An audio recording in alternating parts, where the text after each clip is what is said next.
All right, let's jump right into this explainer. Today, we're unpacking a really fascinating Wired survey where 21 different visionaries discussed a wild hypothetical.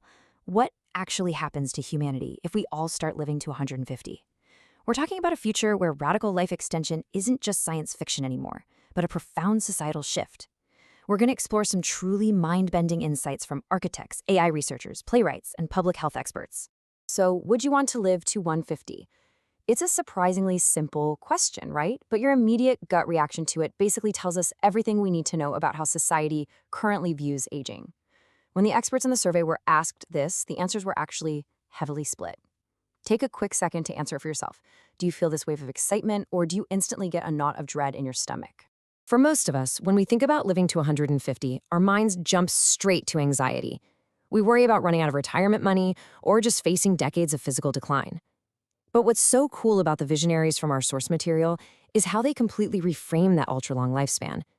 They take that standard anxiety and flip it into a canvas for positive thinking. For them, it becomes an opportunity for radical freedom, where you don't just live one really long life, but actually live multiple, completely different lives back to back. Biotech CEO Shoko Takahashi explains this brilliantly. She says we really shouldn't view this as just unwanted, prolonged old age. Instead, think of it kind of like an operating system update for your entire existence. Sure, the core hardware might age, but the software of your life gets completely refreshed. It's literally an expansion of your freedom to choose, to fail, and to restart. That brings us right into Section 1, Work and Education, and Rethinking the Paradigm. So, researchers Yoshiki Ishikawa and Mizuki Oka argue that a 150-year life finally frees us from the curse of efficiency. Think about it. Right now, society pushes us to optimize absolutely everything because time is short. But when you have 150 years on the clock, efficiency gets replaced by endless trial and error, exploration, and just pure curiosity. Optimization is out. Acceptable failures and continuous re-education are totally in. Experts like Yuri Yamadata and Shoko Takahashi envision this completely new, multi-stage life timeline. Under our current model, you know the drill. You study in your 20s, work, and then you retire. But imagine hitting age 70 and just deciding, hey, it's the perfect time to go study abroad. Taking a massive break to entirely reset your life trajectory wouldn't be some eccentric midlife crisis anymore. It would be completely normal. Takahashi really hits the nail on the head here. She says, at 111 years old, I plan to relearn architecture. Too late is a phrase no longer used. A massive lifespan completely removes the mental cost of choosing the wrong job.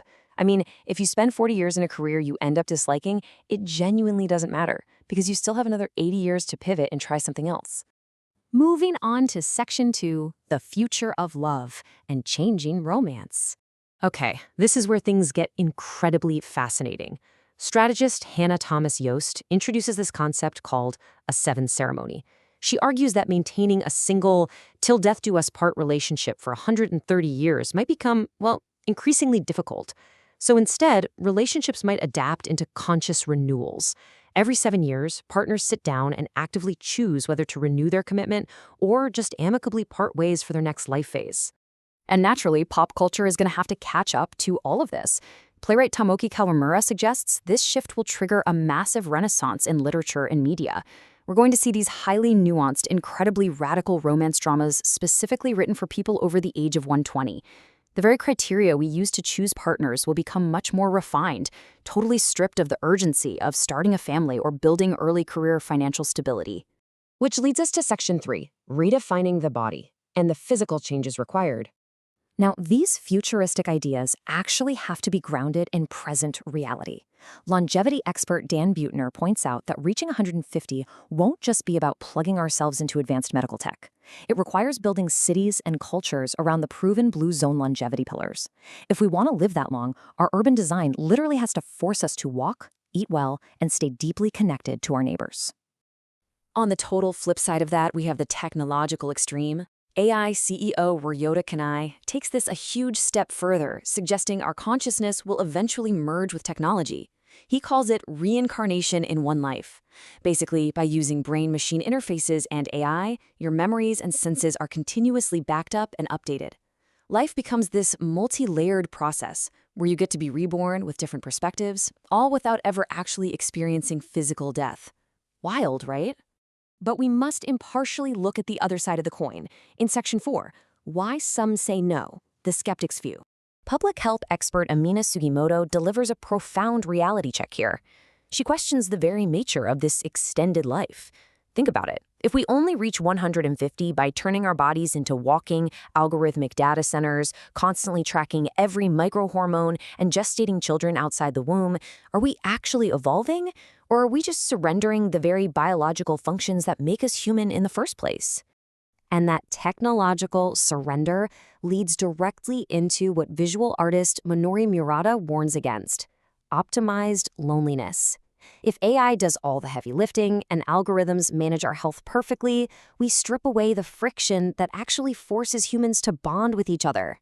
We might end up physically optimized to live a century and a half, for sure, but emotionally, we could be left incredibly isolated in a totally sterile world. To combat this sterile dystopia, Murata envisions a post-village society. This is a deliberate, messy rebellion against optimization. People will actively choose to build tangible, shared communities, like pulling their resources to build a DIY nursing home. They'll choose the trial and error of physically helping their neighbors rather than just outsourcing elder care to a robot. It's a necessary return to real human touch. Finally, let's look at Section 1, Design Your Future, and how we actually apply these concepts. Novelist Muneki Yamada explains an incredibly empowering concept called the life reset. Even today, you shouldn't view your past decades of experience as an anchor weighing you down to a single path. Instead, the skills and assets you accumulate by age 50 or 70, that's the exact capital you need to completely liquidate your current trajectory and freely design a second, totally different life from scratch. So I'll leave you with this final thought experiment to mull over.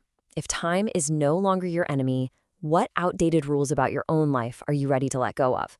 If you had a whole century stretching out in front of you right now, what would you unlearn today to start living your next life? Thanks for joining me on this explainer, and I'll catch you next time.